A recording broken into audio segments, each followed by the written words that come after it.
Hello everyone and welcome to the indie scene. My name is HJ Tenji and today we'll be taking an early look at Assault Android Cactus by Witchbeam. Assault Android is a twin 6 shooter and bullet hell hybrid with an emphasis on intensity and dynamic arena based levels. Each level changes as you fight your way through swarms of enemies and explosions. Using your character's 2 weapons effectively and managing your ever draining battery is the key to success. Since the game is still in development, this one being a pre-alpha build, gameplay may change upon release by November 2013 for PC, Mac, and Linux. Now this is a game I've actually streamed. It's something that I'm trying to do a little bit more for the indie scene. I want to play through as much of the game, if not complete the builds that I'm given, before I even do these videos to give you even more information and a really good idea of what I think about the game. There are online leaderboards, but at the moment, we only have our campaign mode. Endless Battle is, well, it's pretty obvious. It's just going to be after you see the content of the game, an endless rush of just constant, well, explosions and intensity. And what I mean by dynamic, which I mentioned earlier, you'll see as the levels change along with the music. And a boss rush mode, which is good times for perfecting those bosses. There's 2 in the game right now, but trust me, they really break up the other levels that are just like, you know, against regular enemies, and I enjoy them a lot. They really bring home the bullet hell smash up idea.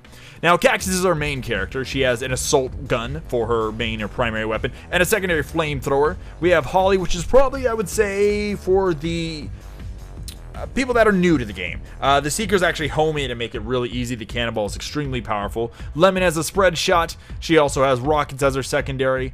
Coral, probably the hardest, has a shotgun and a plasma field that can actually break up incoming projectiles and shock enemies inside of it. And Sarch, which I've unlocked, and she has an awesome laser. The closer you are to it, the more damage it does, and micro missiles, which she's probably by far my favorite character. But because she's kind of unorthodox on her fire, I'll start out just with Cactus to kind of, you know what, I'm going to show you Holly, and then I'll show you the hard character Coral. How about that? They're all very cute. As you can see, the game style is really cool. Once we jump into it, you can see even more. But these are all the levels we have into it right now. The grayed out ones are not in this build. But you can see I've played everything on live with the developer, who's amazing. We had a lot of fun with this. For some reason, Furnace kicked my ass. So how about we start out... Let's start out with Furnace. How about... We have Holly. She's an easy character. I was probably playing this one with the harder character. As you can see right here, WSAD is going to move my character around. I'm using my mouse to actually point where I want to shoot and holding the left click. By hitting right click, I can shoot her secondary. Now there is a small circle that's slowly going away around my character. That is the charge time. Now, or think of it as like a, energy for the gun. So once that's gone away, I can fully use it again. Now we're picking up these little white orbs around, and that's charging up my gun. Oh, I just got wrecked. Tap button, tap button, tap button. And another power up. This will actually speed me up. But in the top left, on top of the green little boxes, which are going to be my health, let's do a secondary. Boom.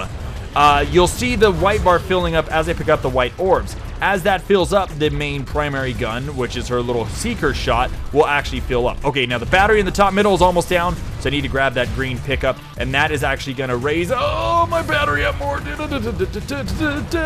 alcove. All right. And if that goes out, we're done. So as time goes on, we're actually going to lose more and more of that battery, which we don't want to do because, well, that's pretty much our lifeblood. All right, let's check out our secondary. Boom. Now, the game is built around intensity. So you'll see that the batteries will actually kind of show up in, whoa, we just got rocked. As we get a little bit lower, things are generated in a specific order and certain times for a reason. Doesn't mean that you're invincible. As you can see, I'm getting wrecked right here because I'm not paying attention and I'm commentating more. Okay, we got a shutdown. That is going to actually take all the enemies offline for quite a long time. All right, let's get our battery back. And that is a really good thing at the moment. But what we're going to see here is constant action. The arenas change as you play. So this one, the big thing on this one is not only the fire, hence the name Furnace, but the fact that you can hide in the little alcoves in the middle and actually move around. Oh, we need to get the battery. Get that battery. Need to get that battery. We're moving slow. We're moving slow. Oh, we got the battery.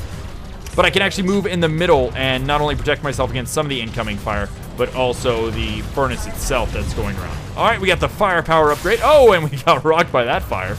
We do lose our primary upgrades, too, when we get wrecked. So we need to stop doing that. Oh, there's the battery. There we go. and charge back up. And as you can see, as we charge back up, the music comes back. You'll see the intensity and the dynamic change of the music as well. So we did pretty gosh darn awful there, but I'm willing to bet at least a C? No. Nope, so I got my ass kicked. You can see our combos and our deaths, all that good stuff, statistics ranging from clear time as well, why we have that, and how I rank up against other people. So a pimp called Jesus just barely beat us. I don't know how to feel about that. We can replay the stage select. This is a way to go back to choosing a new character or change to the next level. So how about I show you one of the harder characters, even though on the easiest character I just got wrecked pretty hard. And let's play... I seem to have done well on this. This is probably one of the harder ones. Screw it, why not? The hardest level I still think is that last one. That one I played right there was hard, but there's actually one, I think it was pillars, and a flame wall actually follows your movement and jumps up. If it touches you, you're immediately dead. So it goes through complex actual things. Okay, let's use our secondary and I'll show you off. See, it gets rid of some of the projectiles there for you and shocks the enemies nearby. But the pillars themselves go through complex actual routines and patterns, and you have this many enemies, if not more, attacking. And by this many enemies, you'll see this is the beginning of the stage as we fall down to our next part in the pillar. I know, who'd have thunk? But this is a lot of fun. As you can see, this character is a little harder in the fact that she can do a lot of damage, but in the same extent, you have to be really close. And in a game that has bullet hell and twin stick shooters as a descriptor, getting close isn't always the smartest idea. Another thing too that I've had to learn is using the secondary. Oh, I hate those red guys. They shoot out the red shockwave that actually follows you a little bit. Shut down nice, lowers their health, their shields and such, and takes them offline for a little bit. Oh, battery. I really like the fact that the music goes out when their batteries are almost low. And you'll see that our health, although low right now at 3 in yellow, will actually, if we don't get hit for a while, will return. So the difficulty is rough in the game, don't get me wrong. It is a... Get the battery. I don't care, it was worth it. The difficulty can be a little rough, but in the same extent, it's a lot of fun. It's never the game's fault if you die. It's just, you know, you didn't manage the batteries properly or the power-ups, or didn't effectively kill things. And you guys know that I love exploding things, especially in the face. Yep, you die. All right, battery.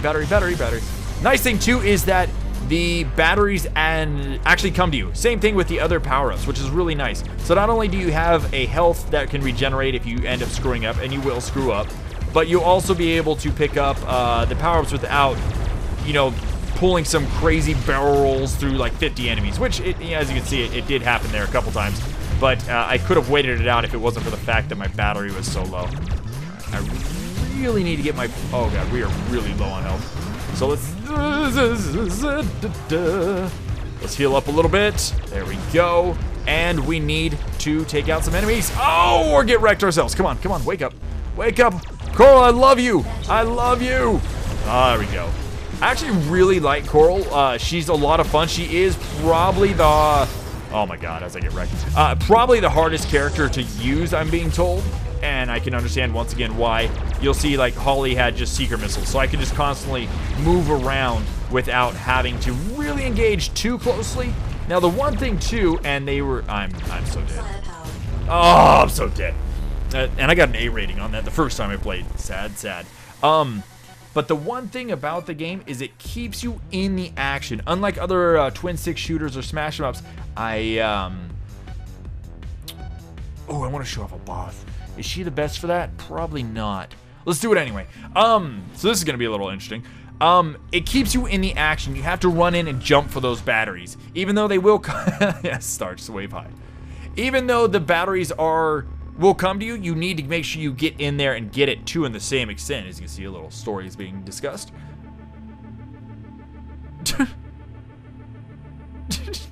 Wow! Starch talking some... Wow! Different than when I was playing it as Cactus. All right, sorry, that completely derailed me. But I can't just constantly back away from the enemies in the... Oh, man, we just got rocked pretty hard. Okay, micro missiles, go! And you see the boss's health at the bottom. But you'll notice really quickly how this turns into a bullet hell.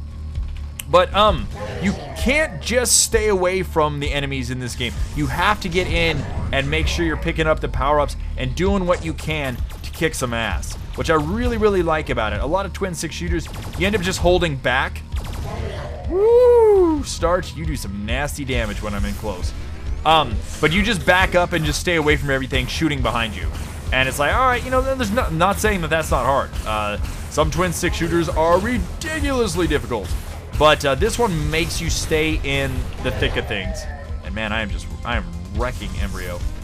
But you can see too what I really like about it. Oh, nice. Accelerate is perfect timing. What I like about the bosses here is they're completely different than the rest of the battles. Not only that, but they actually do have a lot of different patterns. It's not just like, you know, you don't play it for 20, 30 seconds and like, okay, that's the pattern. Probably actually should say just right between his guns. Now it's gonna change probably. But I figured it out. Which is really cool too, because a lot of games, even if they are hard, patterns are rarely very complex. So this actually, I think Embryo fight took me, I don't know, 5 or 6 times the first time I fought him, just because I wasn't adapting properly to the game. Okay. Ooh, shut down. I don't think that works on him. Get closer, get closer. As you see, I get closer. I'm doing a little bit more damage. It would be even more if I actually had my gun leveled. Oh my god, I can't believe I dodged all that. Embryo, get out of here. Get out of here. That was fun. But why are you lying down? Do you want to play Operation? Oh, Starch. Hello. Hello. He's sleeping. Starch, you're so cute. Yeah, why not, Starch? And I did terrible on that one. Awesome. So it's good to know that when it comes straight down to it, when I record, I do terrible. Good times. But if you would like to support Assault Android Cactus and Witchbeam, the developers, please check out the information in the video description below. Also, congratulations on getting greenlit and being on Steam, and, well, getting really close to a full release, we hope. Thank you all for watching, and have a good day. Seriously, Starch. Starch! Knock that off. Oh, here we go again.